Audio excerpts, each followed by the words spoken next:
back to the channel, and I hope you've had a great weekend and that you are finding tons of earth caches out there. So I've been geocaching for about 10 years. I currently own and have written 10 earth caches and have logged hundreds more, which means that I have responded to or logged or sent in the answers for a lot of logger requirements. And in this video, I'm going to show you my method for it so that you can get the smiley face that you deserve. While I love earth caches, sadly others do not, or maybe they just don't love them as much as I do. And I think they've gotten a bad rap as the homework cache. But earth caches are similar to virtual caches, right? Well, sort of. With the old virtual caches, you're discovering a location, and the logging requirements vary. The geocaching website says, and again, this is for the original virtuals, you may be required to answer a question, take a photo, or complete a task, which means that you may not have to do something before logging it. Now, full disclosure, I think I've only been to a handful of virtuals that didn't require some sort of task. With the new virtuals, tasks are required. Questions to answer about the location, a task to fulfill something, or a photo, you got to do something. So this sort of sounds like homework as well. So what's the difference? The difference, of course, is that earth caches are an earth science lesson. So an earth cache is supposed to teach you something, and the owner is supposed to create tasks that show that you've learned something. Now, I'm trying really hard not to go down the rabbit hole of specifics on logging tasks and good versus bad tasks, but let's acknowledge that some tasks are better than others. And I think that's part, if not the elephant in the room. And I think that part of the issue is the requirements have changed over time, and older earth caches with their nebulous requirements, and this isn't all but some, have simply been grandfathered in. Regardless, if you come across tasks that you consider bad or good, or you're not sure what you're supposed to do, if you want the smiley face on your map, you're required to send your answers to the cache owner. Again, I love earth caches, but if the tasks just seem crazy, I simply move on to the next one. So let me address some questions that you might have about the answers. So when do I send my answers in? From a logging standpoint, officially, technically, and you have to dig really deep in the GSA website, but it does say people should send their logging tasks answers to you, then log the earth cache. That doesn't always happen, of course. In fact, when you do log it, the little reminder pops up to tell you, if you haven't already, send in your answers. Sometimes the CO will put something on the cache page as well. For some, they would like them beforehand. Others, they stipulate that they should receive your answers within a certain period of time after you log the file. Personally, what I do is I send in my answers before I log the cache as found. As a cache owner, I do ask for folks to send in their answers and then log it. Do they always do it? Not necessarily, and I'm okay with that to a degree. Like any geocache, the cache owner will be notified when someone's found their cache. And look, we're not here to talk cache maintenance, but personally, I am double checking to see if the answers have been sent. And if I receive nothing after a short period of time, I'm deleting the log. I see this on occasion really with the new cachers. Often, I'll simply reach out to them and give a quick explanation about earth caches. Newbie or not, when deleting a log, a CO does have to indicate why. Bottom line, of course, is that you have to send them in. So where do I send them? For me, that depends on the CO as well. I think the default that most of us really use is the Geocaching Messenger Center. Older cachers, or rather older caches, I tend to CO ask for the answers to be emailed. It's their cache. I basically try to follow their instructions. Well, what if I'm part of a group? Same thing. What does the CO want?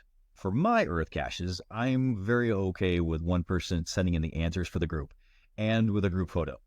I would just make sure that if someone else sends in the answers for something that I'm logging, I would annotate that in my log. What should the answers look like? All right, so here we go. All right, this is the meat and the potatoes for this video. And I've already said there are good and bad caches out there. And as a CO, I can tell you that there are good and bad responses as well. And here, I'm not even talking about answers that are right or wrong. I'm okay with wrong answers. You're not a geologist. Well, most of you probably aren't. And neither am I. I think that if you read the lesson, if you go to ground zero and you make an honest attempt at the answers, you should get the credit. Now, I'm probably going to ignite a bit of a firestorm here, and I don't speak for all EarthCache owners, but I don't think you should send one-word answers. Going back to what an EarthCache is, it's an earth science lesson. Personally, I don't feel that a one-word answer is sufficient. So, this is what I do. Quick backstory. I used to teach history in high school, including a couple of advanced placement courses. I had to train students on how to answer a short answer question, or an SAQ. The question would typically be phrased in a single sentence. To get maximum credit, students are taught to answer an SAQ with 3 sentences using the RACE methodology. So, sentence 1, you're going to restate the question and provide an answer. This is the R and the A. Sentence 2, you're going to back up your answer somehow. In the case of an EarthCache, you're going to connect your answer with some sort of observation. So this is the C. In sentence 3, you're going to explain your answer with some extra info, perhaps from the page description, or perhaps provide some analysis. So this is the E. Now, let's go a little bit more into detail. Okay, so turning the question into a statement, that's actually pretty simple. And here's an example using a task from one of my own EarthCaches. So in your own words, what is an unconformity? Now, we should break it down a little bit. My question uses the phrase in your own words. In the description, I've provided the actual definition of an unconformity. From an answer standpoint, I'm anticipating more than just a word or two here. I'm anticipating that you'll boil it down a little bit further. Now, work with me here. EarthCaches, again, are supposed to teach you something. And again, I don't think a single word or two is enough. So using the RACE methodology, an answer here is it or two, in your own words, what is an unconformity? I would start out with an unconformity is something. So let's do another one that's not mine. It's in Georgia, but I haven't found it. The task is describe the mining equipment at the end of the underground tour. Now, I could simply provide a couple of one-word answers such as dirty or worn or rusty, or I could start out with the mining equipment at the end of the underground tour was something. Okay, now that you restated the question, now simply answer it. An unconformity is basically a break for some reason in the geological record, or the mining equipment at the end of the underground tour appeared rusty, worn, and in some cases broken. Now, you could go a bit further and connect your answer to the lesson in the description, perhaps with an observation.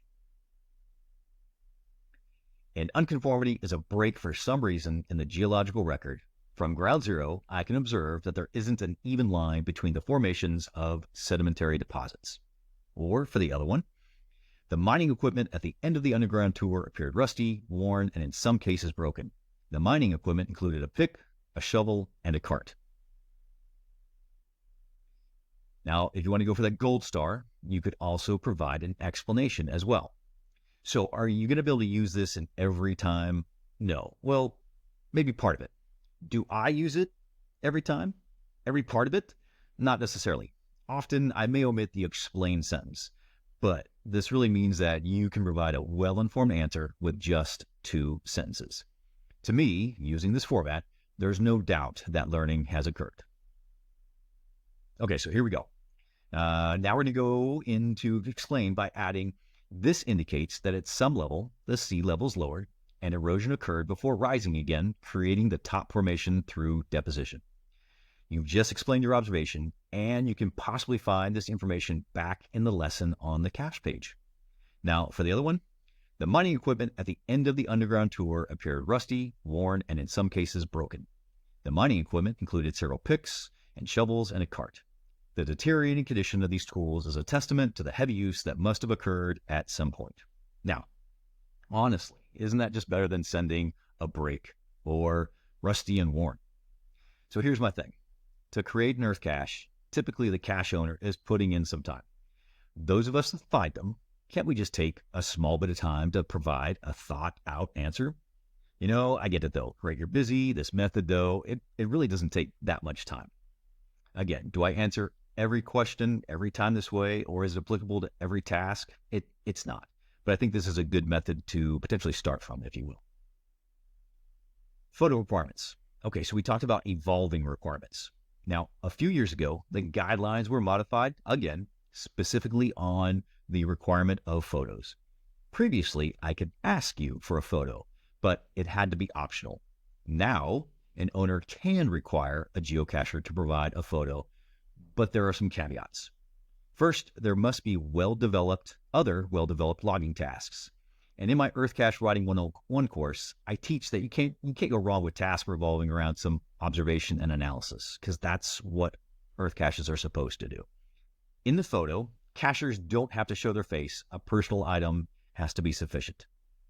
Now, on the topic of photos, not going to lie, I'm a fan. As a cache owner, it shows me that you are actually at ground zero in case some of your responses were not totally correct. As a geocacher, when I'm logging EarthCache, I always send photos in.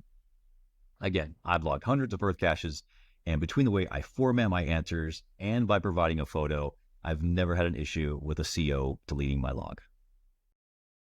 So there you have it. Now you know how I answer those logging requirement questions.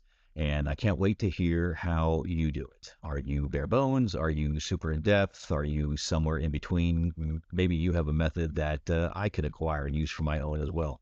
And what do you think about my method? Is it too crazy, too intense, too much for the normal geocacher? Would again love to hear your thoughts. The topic, though, was one that was kind of one of my higher priorities that I wanted to make, because I know that geocachers struggle with it so much, right? And there's no real right way. There's no one way of doing it. But I know that some and many, that's one of the biggest gripes and complaints about bird caches is sending in the requirements. So hopefully my method helps you. Next video is going to drop in 2 weeks. At that time, I'm going to introduce you to an amazing wetland in Rome, Georgia. So hope to see you there. And of course, if you found this content helpful, if you found it useful, would love for have you like and subscribe to the channel for future content. And even better would be for you to share the channel with all of your geocaching friends and at your next meet and greet and with your local geocaching association.